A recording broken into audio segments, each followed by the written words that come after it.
Menininho, pega na minha mão, me ajuda. A tia faz isso lá na escola. Será que tem uma câmera aqui em casa? A tia Maiana tá assistindo.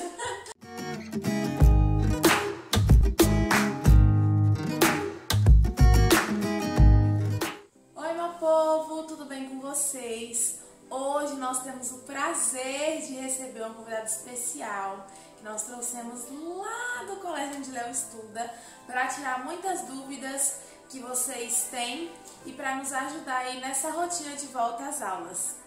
A convidada de hoje é Maiana. Tudo bem?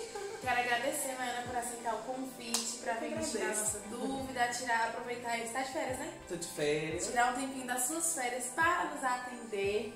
Maiana, para quem não conhece, eu vou deixar o Instagram dela aqui embaixo para vocês seguirem. Ela é psicopedagoga, é coordenadora do Colégio de Léo, também é professora de faculdade. Então, assim, ela tem todo o conhecimento para nos ajudar aí nessa volta às aulas e nesses assuntos escolares, tá? Como eu disse, o assunto de hoje é volta às aulas. E nós sabemos que as férias é o alívio de alguns e o susto de outros, né? Sempre assim. As mães ficam desesperadas porque que vão fazer com a criança um tempo integral cheio de energia dentro de casa. Os professores amam porque descansam. Com certeza. E as crianças ficam enlouquecidas porque querem dormir tarde, comer o que quer na hora que quer, fazer tudo que quer, tudo muito intenso. E quando chega o período deles voltarem, retornarem para as aulas, tem que ser uma nova adaptação. E Maiana hoje vai nos ajudar com algumas dicas para que não seja um período de ruptura tão grande, um choque tão grande, para a gente ir mais tranquilamente. E Maiana, a primeira pergunta que eu separei aqui foi algo que aqui em casa tem sido assim um caos, que é a rotina. A gente faz toda uma rotininha para que a criança durma no horário certo, acorde no horário certo, e a gente sabe que quando chega nas férias fica tudo bagunçado, na hora de voltar é um grande problema. O que você dá aí como dica pra gente solucionar esse problema? Olá, gente. É um prazer estar aqui com vocês. Então, Marcela, é importante que a família entenda que essa ruptura, como você bem citou, ela não pode acontecer de forma abrupta. É preciso que as famílias observem o calendário escolar e comecem a fazer essa adaptação um pouquinho antes, uma semana antes de começar as aulas. Né? Então, reestabelecendo combinados, repensando os horários de dormir, para que quando chegue na semana de aula, a criança diminua aquele estresse com as birras, né, do menino que está com aquela rotina de férias ainda, mas já começou as aulas, então quer dormir tarde, não quer acordar no horário da escola, não quer fazer atividade. Então a dica é já começar a inserir nessa rotina algumas atividades mais pedagógicas. Então uma semaninha antes, vamos lá, vamos pegar lápis, fazer pinturas, para retomar essa ideia de sentar à mesa para fazer uma atividade. Também estabelecer o horário do sono, relembrando a criança que vai voltar a estudar. É um momento também de grande expectativa para eles mesmos, né? Eles ficam nessa ansiedade, muitas crianças perdem o sono, inclusive. Né? Então é muito importante a família já ir tranquilizando a criança para esse momento de volta às aulas. E criança com sono não rende, né? Não adianta, vai ser um momento estressante, às vezes até ele chegar com sono na escola, ele vai estar estressado e vai achar que o problema é da escola, não é porque ele está cansado, não é porque ele não dormiu. Então, assim, o sono é fundamental, assim como a gente sempre fala aqui sobre a alimentação antes de ir para a escola, né? Porque as crianças não querem tomar café da manhã e chega lá não rende, o corpo fica cansado. E algo que a Maiana falou foi sobre as atividades, para a gente já ir inserindo, porque a gente sabe que aqui em casa é uma confusão. É uma confusão grande essa hora da atividade de casa.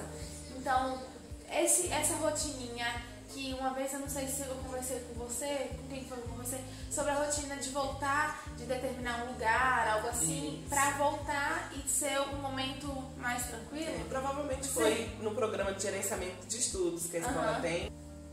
É um assunto muito solicitado pelas famílias, até nas minhas perguntas no meu Instagram. As famílias ficam muito ansiosas em relação à atividade, principalmente quando ocorre o que você citou, das crianças dizerem que não conseguem, que não dão conta. É importante que primeiro seja feito um trabalho na escola, que a professora estabeleça combinados com as crianças, que repasse a atividade de casa, que mostre para a criança que ela é capaz. Para quando chegar em casa, essas atividades, a criança ter mais segurança, realmente diminua esse impacto, essa fala do não conseguir, de não poder, enfim. Quando a criança faz isso, o que a família precisa ser? Firme. A família não pode cair nesse jogo, porque a criança, independente da faixa etária, ela joga com o adulto. Eu não quero, não consigo, pega na minha mão, né? Depender, sou pequenininho, pega na minha mão, me ajuda. A tia faz isso lá na escola. Será que tem uma câmera aqui em casa? A tia Maiana não tá assistindo. A tia faz, a tia pega na minha mão lá na escola.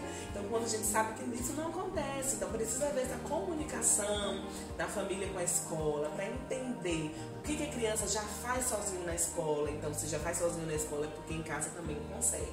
Comunicar é a chave do sucesso da criança. Comunicar família e escola. Então, a criança também percebe quando a família e a escola se comunicam, porque a mãe em casa ou o pai fala a mesma linguagem do professor.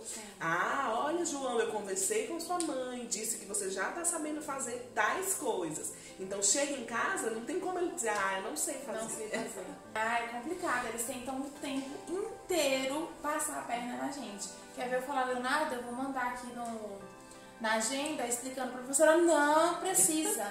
Não precisa, eu falo com ela, falei, não, eu vou colocar aqui na agenda. Aí eles entram em desespero. Então, é a chave da comunicação. Né? Então, quando você escreve na agenda, você está comunicando para o professor. Então, ele já sabe que quando chegar na escola, ele vai ser responsável por explicar para a professora por que não fez. Então, esse é o segredo. E é importante também ter um localzinho, né? O mesmo local, aquela rotina de mesmo horário, né? Isso. Na aula de gerenciamento de estudos, isso fica muito claro. Nós já até conversamos antes sobre isso. Então é importante ter esse ambiente, que a gente chama de ambiente alfabetizador. E o ambiente alfabetizador, ele não precisa acontecer só quando a criança está no primeiro ano. Isso desde bem pequeno, a criança precisa ter um espaço para estudar, bem iluminado, longe dos dispersores. Então a criança precisa ter esse ambiente propício para que ela entenda que aquele momento é o momento da atividade, é o momento que ela vai se concentrar. E olha, eu te digo, quando a criança tem um espaço próprio para estudar, o rendimento dela é outro. Também acho.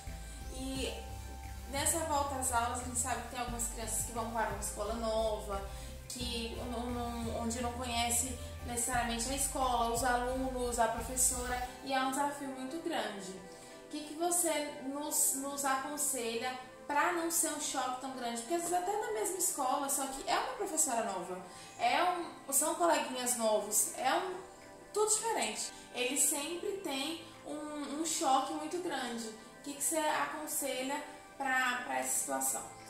Essa comparação é inevitável, de escola, de professor, de rotina, sempre vai acontecer. O que é importante? Estabelecer combinados com as crianças. A criança precisa entender a proposta daquela série, a criança precisa entender quais são os objetivos, o que eles vão aprender, como vão aprender, onde vão aprender, os espaços utilizados. E em casa, né? Isso a gente está falando professor. Em casa, a criança precisa entender que as responsabilidades mudam, o tempo de fazer tarefa, que antes era de 20 minutos, agora vai aumentar um pouquinho. Então, quem sabe um quadrinho de rotina, olha, vamos dar o exemplo do Léo. Olha, Léo, quando você estava com 5 anos, você ficava 30 minutinhos fazendo atividade. Agora você já está no primeiro ano. Então, vamos lá, seu tempo vai aumentar. Ao invés de 30, vamos para 45. Um exemplo, e aí a gente coloca o relógio do lado para a criança ver a passagem do tempo. Então, tudo isso é importante para que a criança perceba que eles estão crescendo e que aumentam as responsabilidades e que aumentam os desafios, mas que isso não é um bicho de 7 cabeças, né?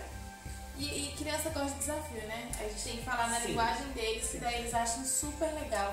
É tão importante você ver a linguagem que ontem ela caiu e ralou o joelho e veio super nervoso. Porque como ele quase não cai, quase não se machuca, ele veio, mamãe, olha aqui, eu ralei meu joelho, não sei porque eu fui brincar. Eu falei, tá vendo, o papai tá com o mesmo joelho ralado que você, olha aí, você ficou igual ao papai. Ele, pronto, ele achou o máximo. Ele, pai, a gente tá com o joelho ralado igual. Então assim, a gente dá valor a algumas coisas e parar de colocar só a parte negativa, colocar sempre, olha que legal, é uma nova oportunidade, novos amiguinhos, um novo espaço, tudo novo. temos um novo integrante aqui para o nosso vídeo. E para finalizar, eu ressaltei uma pergunta aqui que eu acho bem importante, porque a gente passa por várias transições, a gente observa a criança, a gente acha que as respostas que elas estão dando, às vezes pode ser birra, pode ser manha, pode ser malcriação, e muitas vezes o comportamento da criança está te dando sinal que algo não vai bem. E eu queria que você explicasse pra gente, Maiana, como que a gente pode observar na criança que existem sinais que essa volta às aulas tem alguma coisa errada, que realmente a criança está dando um sinal que algo não vai bem. Sim. É importante, cada família conhece bem as especificidades do comportamento do seu filho. O que é importante? A gente perceber quais queixas estão durando muito tempo. E geralmente quando a criança não consegue explicar aquilo que está incomodando. Porque muitas vezes as crianças chegam com queixas assim: ah, não estou gostando dessa turma porque faz muita atividade. Ah, não estou gostando dessa turma porque a professora não é igual a outra professora. Essas queixas comparativas, como a gente já falou, vão acontecer e aí precisa de muito diálogo para superar. Geralmente a gente precisa ficar de olho naquelas queixas que a criança não sabe explicar. Chega em casa triste da escola e fica: mas o que é que está acontecendo, meu filho, minha filha?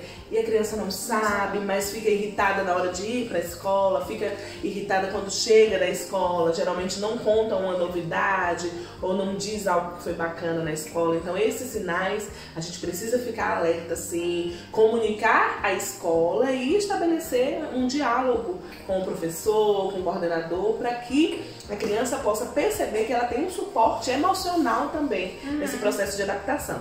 E a adaptação não é só de escola nova, de professor novo, a adaptação pode ocorrer com um coleguinha que já havia contato com a criança, não é? Então as crianças crescem, então mudam de comportamento. Sim. Então pode ocorrer assim um processo de adaptação, uma que amadureceu um pouquinho mais do que o outro. Então, né? Exatamente. Então todo esse processo precisa ele ser visitado e revisitado constantemente dentro da instituição. E sobre as perguntinhas que vocês mandaram lá no Instagram, teve uma sobre, eu acho que foi Jamile que perguntou, sobre a parte dos eletrônicos, celular, tablet, televisão, sobre como eles atrapalham. E também eu acho que nessa volta às aulas, como eles usam muito durante as férias, como que a gente faz, né, para ir diminuindo e tal, negociações, porque os eletrônicos às vezes eles acabam prejudicando bastante, né, a vida escolar? Sim, sem dúvida. Pela questão óbvia, né, tempo, então às vezes a criança tem muito mais tempo com o celular ou com a própria televisão, enfim, mas não só pela questão tempo, pela questão orgânica mesmo, cansaço das vistas, né? A gente sabe que a atividade cerebral quando a criança está jogando, ela fica muito intensa, né, muito ativa, a depender do jogo que esteja jogando, então depois ele vai fazer uma baixa frequência durante, por exemplo, uma atividade de escrita. Então a criança é óbvio que vai preferir fazer algo que esteja nesse movimento intenso, tanto físico quanto mental, do que uma atividade. Então precisa estabelecer um paralelo. A criança precisa entender que ele pode jogar. Eu não sou a favor daquelas famílias mais radicais, apesar de não ter filho, mas já vivenciei isso como filha. Então assim, dessa ruptura total do eletrônico. Acho que tem que ter o tempo do eletrônico, o tempo da atividade, o tempo da brincadeira fora de casa, com o pé no chão, no quintal, no jardim, na cerâmica que seja, mas num ambiente que seja para brincar livre. Tem que ter tempo para tudo dentro da rotina de casa.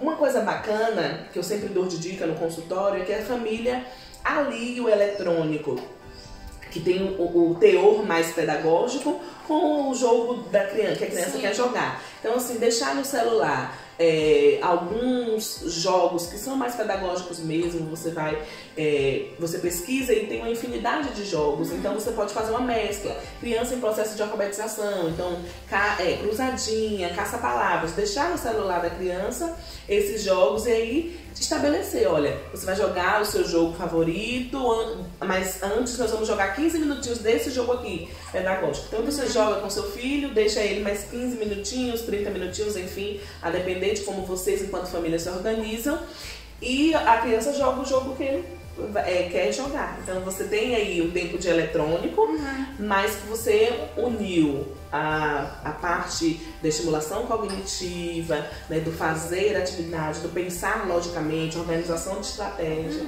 Você conseguiu fazer esse alinhamento. Extrair o melhor, né? Porque às vezes a gente acaba confundindo. Que era para se tornar um meio de comunicação, acaba se tornando um vício. A mesma coisa para as crianças, que é para se tornar algo gostoso, prazeroso, não pode se tornar, né, um vilão da vida da criança. Esse tablet mesmo que o Leonardo ganhou de aniversário, ele tem atividades em português, atividades em inglês, atividades de matemática, português para soletrar, enfim.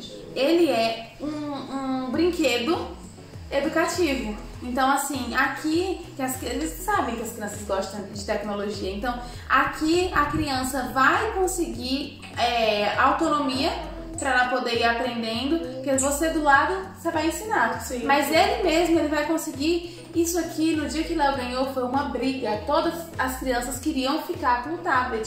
Pra você ver como é interessante. É um brinquedo aqui que eles estão aprendendo, brincando. Sem dúvida. Essa geração Y, Z, eles querem essa tecnologia. O nosso desafio é como fazer esse alinhamento da tecnologia com o aprendizado, com o desenvolvimento, com a emoção. Então esse é o desafio do adulto, né? É fazer esse jogo com as crianças. Meu filho. Ai, gente, então é isso. Eu espero que vocês tenham gostado. Eu quero agradecer mais uma vez, Maiana. Deixa um recadinho, Maiana, pra eles. Nesse começo de ano, né, eu desejo que vocês tenham expectativas lá em cima, que tracem objetivos com seus filhos e o mais importante, tenha tranquilidade para escolher de forma correta uma escola para o filho de vocês, levando em conta tudo que a gente conversou. É isso que eu tenho a dizer, gente. Boa sorte e Deus abençoe a todos. Amém. Eu vou deixar aqui mais uma vez o Instagram de Maiana para vocês seguirem. Pode ir lá perguntar, que eu sei que ela vai ter a maior atenção para responder vocês, tá bom? E quero deixar aqui um beijo, pedir para que vocês venham compartilhar o vídeo, curtir e deixar alguma perguntinha, alguma coisa que vocês quiserem aqui nos comentários que nós vamos responder, tá bom? Nós gravamos outro vídeo que eu vou deixar, assim que estiver pronto, aqui no final desse vídeo e também no card de informações, tá bom? Se você tá assistindo hoje e ainda não saiu, corre e ativa o sininho para assim que sair você ser notificado. Beijo, Deus abençoe, até o próximo vídeo. Tchau!